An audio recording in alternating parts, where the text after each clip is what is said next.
Can I ask you what's going to happen at 8? Sir? What's going to happen is we're going to start beating the fuck out of you.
Welcome to the Dreams of Consciousness podcast.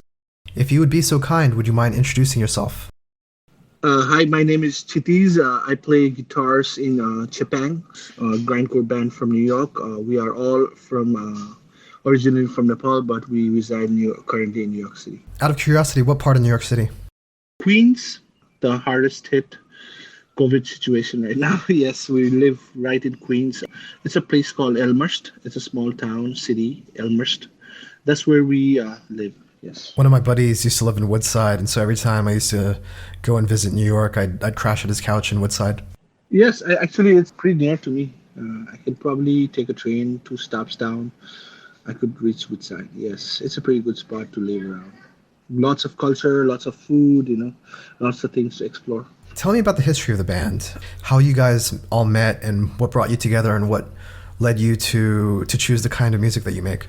Yes, actually, it's a coincidence because I used to be in a band, like a hardcore band, kind of called Sangharsha. Sangharsha means struggle. And then during that period, I believe 2016, we were actually going to play a show in Baltimore. And during that time, there was a couple of, I would say, Potegor, who's the current vocalist, and the other drummer, Govinda. They were a fan of Sangharsha, the band in general.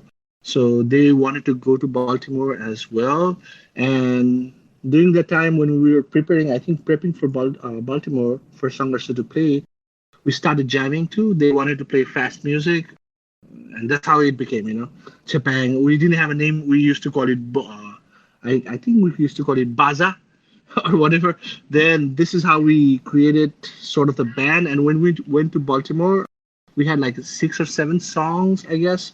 And we recorded in Baltimore at Kevin Bernstein's studio during the time when Sangharsha went to play out there. We stayed there for a couple of days and finished the record, which was called the first 7-inch. It was called Lathi Charge. That's how it started in 2016, I think, if I remember well. So if I'm understanding you correctly, did Chepang start off as a one-off project and then you decided to focus on it? Not really. I mean, I don't think we really look it up. I don't know. Our way of thinking is different, I guess. It is like, I don't know, like it just happens, It just happened. And then we just carried on, So I don't think we had the intention of doing one-off project, or I don't think we had the intention of doing a grindcore band. For me, 2016, I was not, I didn't know what grindcore was, like, honestly. I had listened to Napalm Death back in 97, 99. That's all I knew about grindcore. And then this is how it started. Like, no intentions, nothing. Just we just went and recorded. I think people liked it, and then it just snowballed from there. One of the interesting things about Chepang is the lineup. If I'm not mistaken, you guys are a 5-piece. Yes, we started as a 4-piece. Yeah, we started as a 4-piece with one drummer, right? During that Lathi Charge session, then we added one more. Yes, 5 then. Now I don't know, maybe 40 people. We call it the Gurkha Commando Blast Team now. So not Chepang. It's everywhere. There's a funny story to this. Now, actually, we started thinking like, you know what? Let's do it like a franchise. In Europe, we have European friends who can play as Chepang. In Nepal, we have like friends who play as Chepang, Nepali. Now we have South America and Brazil. We have friends. They're going to play at Chepang. So it's like Gurkha Commando Blast Team Incorporated, grindcore franchise. That's great. For listeners who aren't aware, you've got 2 drummers, 2 vocalists, yourself playing guitar, and no bassist, which is, I think grindcore fans will be familiar with bands like Extreme Noise Terror, who have 2 vocalists. There are a few combos who have just a guitarist and a drummer, or a guitarist, vocalist, and a drummer. But I think the combination of all those factors is quite unique. So I think let's start with the 2 vocalists. How did you decide to use 2 vocalists?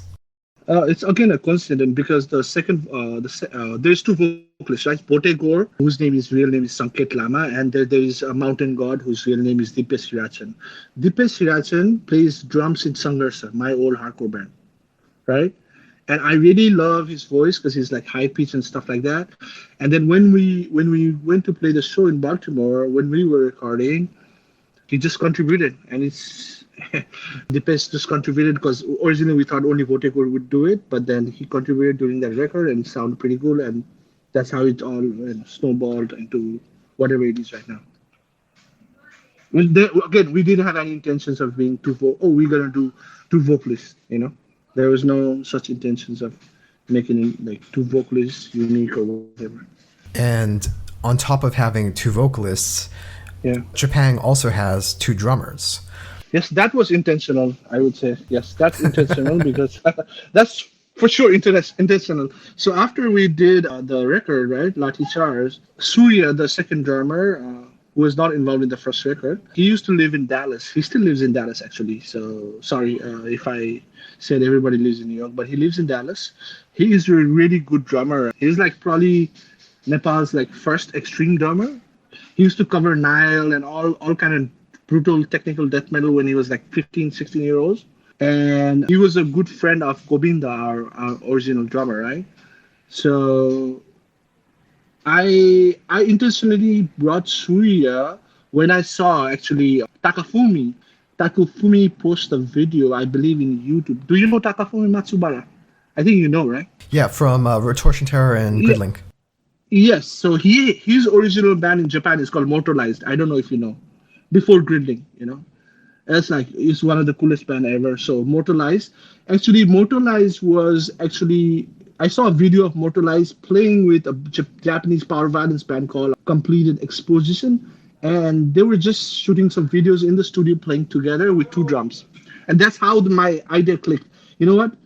They're just doing it probably for fun, for jam session, but you know what? If I do it together with 2 drummers live and in a record, it probably will sound amazing, but I don't know how we're going to pull it off, right? This is how it started, like I had that idea and it just and it clicked, because I think why it clicked is that Surya and Govinda are actually like childhood best buddies from the school, like when they grew up, like from 2nd grade or 3rd grade. And Govinda picked up drums because of Surya, and they both played in couple of famous black metal bands in Nepal, like same style. So their style is kind of the same. And when they came together, it was like instant. It's like like it clicked, and I was like amazed, and that's how it started. So, listen, long story. Tell me about the logistics of having two drummers. First of all, Very hard. I imagine if the drummer is the part of the band that dictates the pace and everyone has to conform to the drummer, how does that work when you have two drummers? Basically, how do two drummers playing grindcore stay in time? There is no time. It's all subjective. To me, like the music we play is more free form. We are not really a technical, we have to be in metronome. We never recorded in metronome. Maybe we've practiced in metronome a couple of times, maybe 2-3 times alone, maybe, I don't know, but it's always on time because we feel it, I guess, I don't know if you guys feel it, but it's like more of a feel thing than more like timing wise. It's instant, I guess. It's pretty hard, people what they say, but I don't think they have done it. If they have done it, if they would try it with two drummers, they'll realize the same thing. I think it's not that hard. It's just that people get scared with two drummers, the timing, what happens if somebody screws up or stuff like that. But I guess it also has to do with the music that we play, right? Our music is really loose, so we have room for error. Even error could be cool. Error is subjective as well in music, so that's how we approach things. And so to be clear, the two drummers are not playing the same thing at the same time, right? Like they're both taking their own approach to the songs. Yeah, they are. Are they really? They are. Yeah, they are playing. So we started, when we started, we required both the drummers to play the same because, they wanted to feel how the song goes and whatnot. But now we have bridged on to maybe a little bit different, left and right. But still, most of the time, it's they are together. You wouldn't hear it in the record, I know. But it's kind of the same that they are playing, but there are only certain minimum parts where they go different. Okay. In terms of recording, are they both recording at the same time, or are you tracking them individually? Yeah. They are recording both at the same time. Wow.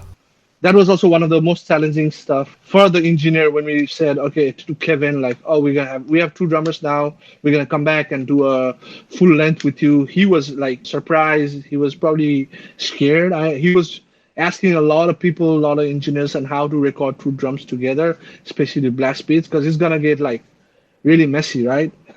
two in a room together with blast beats is just like a mess. But at the end, it came out well, I guess.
So let's talk about your heritage a little bit. I think most people will know Chepang as all the members being of Nepalese descent, but you guys actually all met in the U.S. Is that right? Yeah, not everyone actually. Dipesh, the vocalist, the drummer for Sangharsha. I was with I have been friends since like really young, like so we known each other for like probably like 15, 20 years. But the rest of the kids, yes, yeah, they know me kind of thing, and I know them kind of thing, and then we met. That's how we met. Is there a big Nepali community in New York? No, no one plays. Everybody's busy working. It's what we call the immigrant life. They gotta take. So how did you guys meet each other and get to know each other? And decide to form a band together? Again, through the band. The main thing is Sangharsha, Okay. My other band. Okay. Yeah, that's the trigger that started this band. That's the trigger how we met, because they loved my band, the other band. They came to shows. We used to tour. Sangharsha used to tour in Boston. Potegor used to live in Boston. He came to our show. He had a band. We played together. Gobind traveled with us during the tour to do our video. The Gobind, the other drummer, being the other drummer. Surya knew my band. He loved my band. This is how Sangharsha is the trigger to Chepang. And once I did the first 7-inch, I think there was one more record that we did with Sangharsha, and I just quit Sangharsha. We laid low, and then we moved on. All your songs are in Nepali, is that right? Yes, correct. Why the choice to sing in your native language? I think for me, I mean, in general, overall, as a band, the number one thing we focus is really energy. So for us to sing in a second language, the energy is not there. The conviction when you say something like, it's not my first language, right? If I say something in English, it doesn't sound like I mean it, right? But if I say it in Nepali, it sounds like I mean it. So to focus on the energy, and Nepali being our language, we used Nepali because it sounded more natural and more energetic and more what we wanted to do.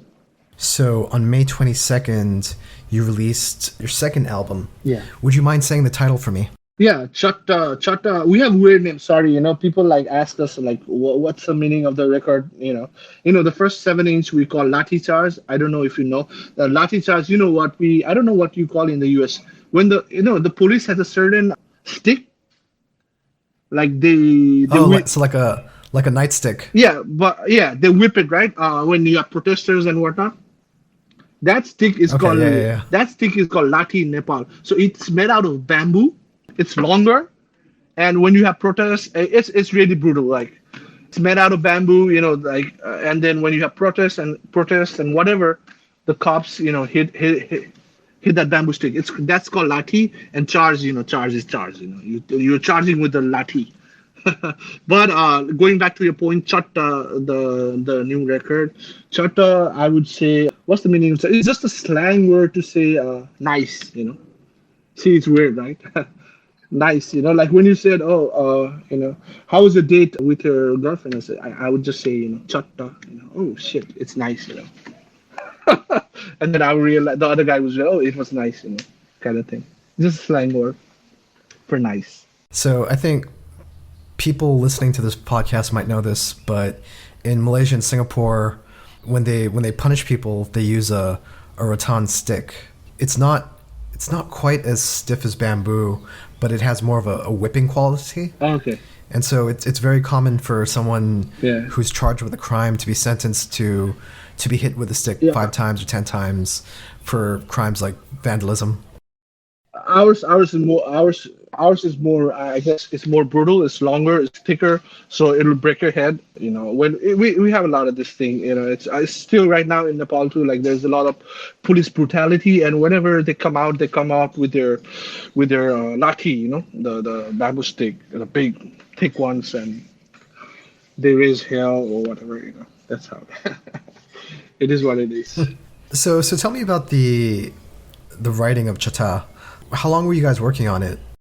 Actually, it's a long story because actually to write it was not that long, and to record it, I guess we recorded in 5 6 days or whatever. But to release it was a long process because we actually recorded this last year in May. I don't think either May or June, something like that. After spring, and then like I don't know what happened. Like we're supposed to release in August, something happened, and in December something happened. In June, it's on and at the end. Like now we have COVID, right? We were supposed to tour. We were supposed to do a release show with Cloud Rat, Beasters, Fluoride, Horrible Earth. We were supposed to go on a 3 day trip to Boston, Maine. That got canceled. We were supposed to do West Coast tour to play Justa Grande. That got canceled. And we just thought like oh dude, like we were supposed to release this album and then go to tour, do all these release shows. I don't know when it's gonna stop. This album is cursed, kind of thing. And then we just you know what we said? Yeah, fuck it. Let's just release it. Whatever. It's been too long. But I mean, to your point, I mean, I don't think we took that much time to write it and to record it. It's just that to release it took a lot of time and effort, obviously, with all the labels, Narvalta, Holy Goat, and also the fact that I can say that I guess for me, I go in different directions all the time, so it's really hard for them to keep up with it. So this is how it snowballed. 1 year later, whatever we released it. What can you tell me about the lyrics of the album? Oh, the lyrics is pretty simple. I think it's the lyrics. Did you see the album cover? You saw it, right? I did, yeah. I don't know if you saw it. Yeah, it's basically the album cover is about the earthquake. Did you know about the earthquake in Nepal? The big earthquake that happened a couple of years. Yes. That's right. Yeah, so a lot of people died. It's still a mess right now. Kathmandu has lots of pollution. A lot of people died. A lot of the old houses, temples that got crushed or whatever. So it's based on that. The art you see, there is the word called Bhuichalo, which means earthquake, and you have a monkey on top of something, and people are going wild, running around the streets. So it's basically the album in general is about reality. Like the real thing, and in the lyrics. The cover is about the reality, but in the lyrics, we speak about how people create fantasy within everything. They are not really close to the reality of what it is. So this is what all the lyrics is based on. All the social media, all the changes that they talk about, all the bullshit. Like all the lyrics are based on that, basically. Like they don't see the reality. Here's the reality. We like see the cover. Like thousands of people died, no one cared. We're still in social media preaching about something else.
let's talk about the cover for a little bit, because it's depicting something that's very intense and very tragic, as you mentioned, the earthquake, but it uses a lot of bright, almost cartoony colors. So there is a trick to that too. So the artwork was actually black and white. So the artwork, the original art that was made by a guy called Srijit Raj Bhandari, who did our first 7-inch Lathi stars as well. It's really like cartoony, animated dude who does that stuff. It was black and white, and I just wanted to make it more colorful. So to make it more trippy, I guess more appealing, more intense. That's how it all came about, the art in general.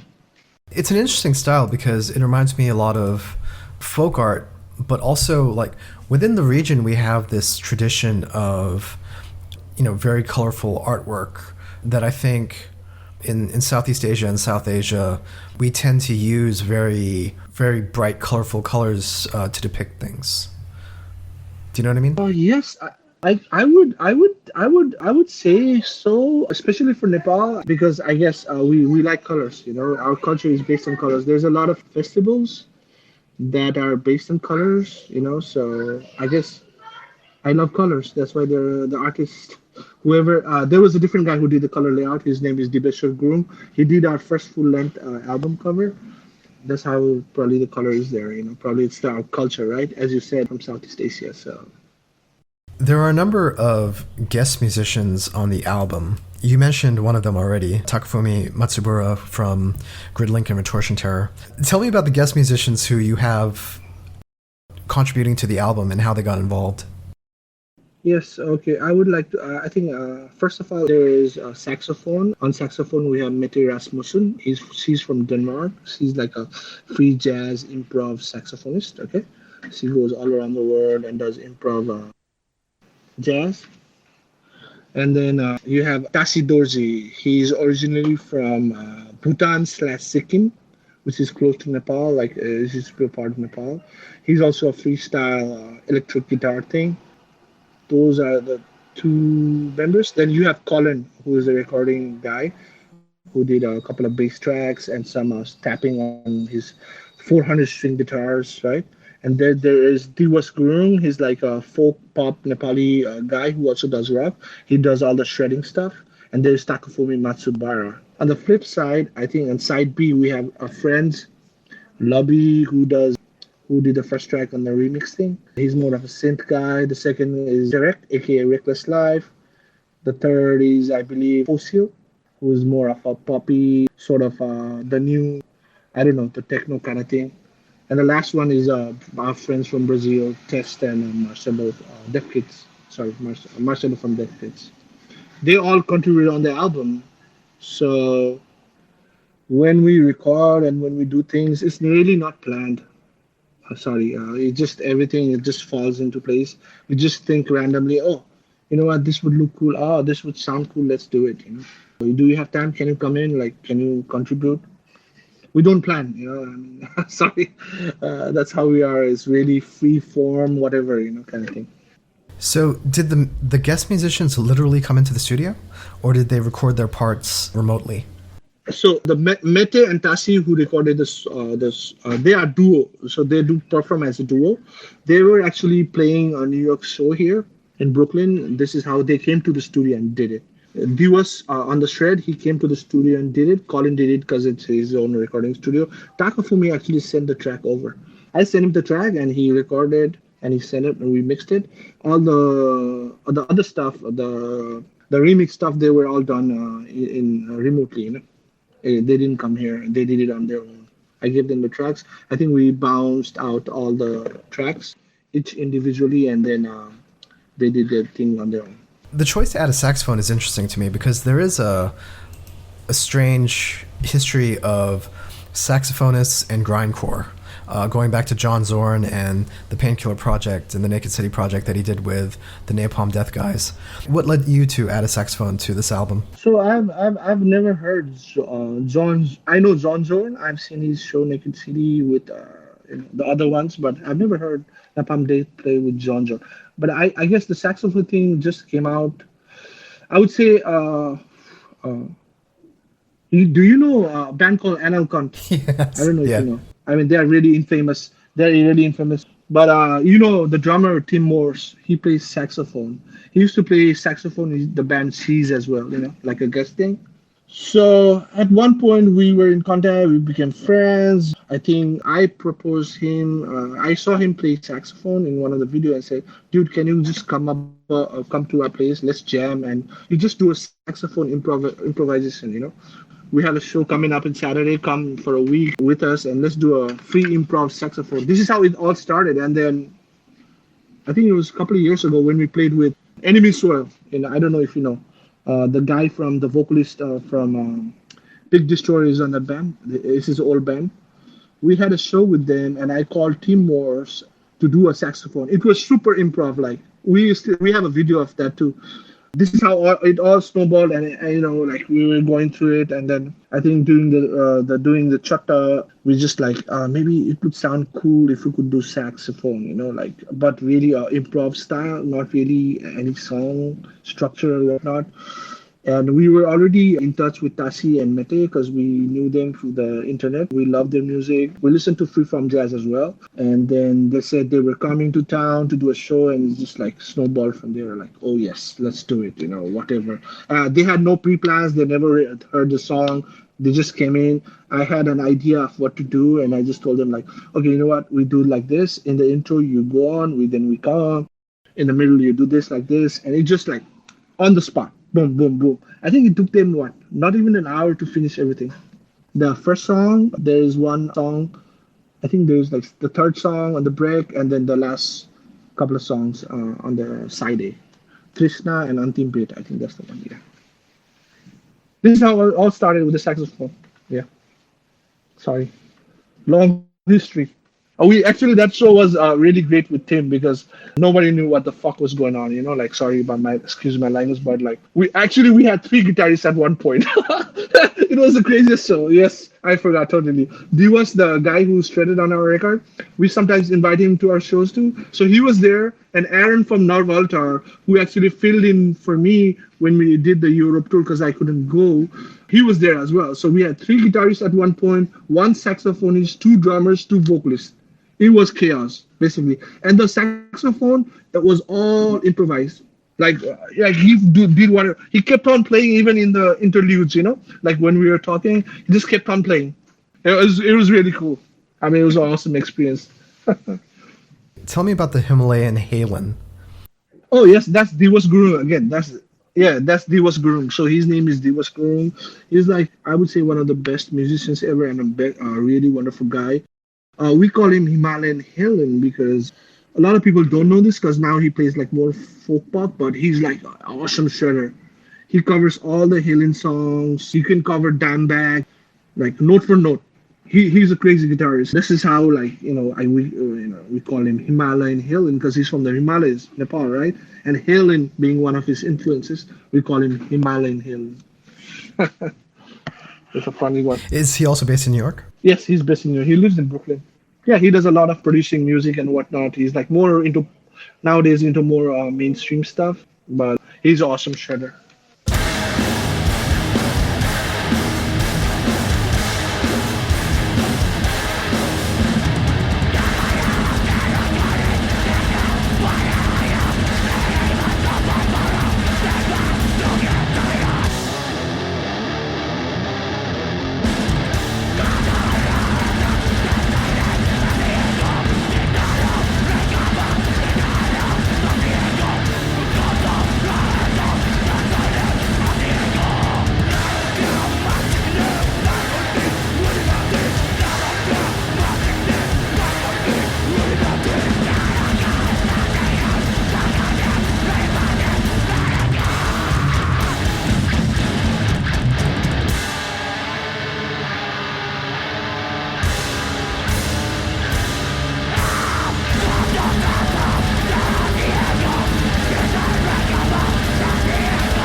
So as you mentioned, this album was recorded with Colin Marston from Krallis, who produces a lot of the albums that come out of the New York area. Tell me what it was like working with Colin, because this isn't the first time you've recorded with him, right? Yeah, I think so to go back, again, this goes back to Sangharsha. This is how I met Colin. Sangharsha recorded a couple songs with Colin. I think the first thing Chepang recorded with Colin was a split recording for Test, the band from Brazil, the two-piece. Awesome dudes. This is how we met Colin, and Colin's a super cool dude, super chill dude. He lets you do whatever you want. I think he realizes what you want and just makes it happen. It's super organic the way he records, and he loves the fact that he's like more of a free form, like no boundary, no structure kind of thing, and we're just like that. We even recorded. I don't know if you heard. Did you hear that album Barriga de Verme? It's in Portuguese. Sorry, it's like a collaboration between Test, us, Colin, and like a Himalayan Helen, and there's a bunch of musicians there. It was all improvised randomly. Like what we did was every musician went to during their tracking, they would only hear themselves. They would record only their part. They didn't hear the drums. They didn't hear guitars. And at the end, Colin just put it all together. Isn't that wonderful? We did this. We made a record out of that when Test was touring here. This is how I made Colin. That's it. With the album out and most of the world's still under lockdown, what are your plans? Actually, our plans, nothing for now. I mean, we don't normally play shows that a lot, anyways. But I think there's one thing that's coming up, and we're trying to do a live stream on July 11th from Colin's studio, because right now Colin's is to fund Colin as well as the guy who's going to do the videograph stuff, and us as well. I think it's going to be July 11th from Colin's studio.